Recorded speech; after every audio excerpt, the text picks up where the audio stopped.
ابھی آپ کو بتائیں کہ وزیر اعظم شہباز شریف سے chairman peoples party Bilawal Bhutto Zardari کی ملاقات، ملک کی مجموعی اور سیاسی صورتحال پر تبادلہ خیال کیا گیا۔ وزیر اعظم شہباز شریف نے کہا کہ پیپلز پارٹی ہماری اتحادی جماعت ہے، ملکی ترقی میں ان کا کردار کبھی نظر انداز نہیں کیا جا سکتا۔ ملاقات میں دونوں جماعتوں نے ایک دوسرے کے خلاف بیان بازی سے گریز پر اتفاق کیا ہے۔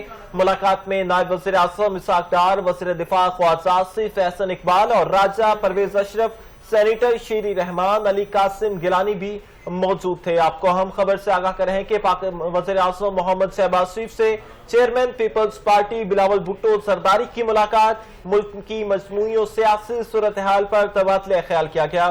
وزیر اعظم شہباز شریف نے کہا کہ پیپلز پارٹی ہماری اتحادی جماعت ہے، ملکی ترقی میں ان کا کردار کبھی نظر انداز نہیں کیا جا سکتا۔ ملاقات میں دونوں جماعتوں نے ایک دوسرے کے خلاف بیان بازی سے گریز پر اتفاق کیا ہے۔ ملاقات میں نائب وزیر اعظم اسحاق ڈار، وزیر دفاع خواجہ آصف احسن اقبال اور راجہ پرویز اشرف، سینیٹر شیری رحمان، علی قاسم گیلانی بھی موجود تھے۔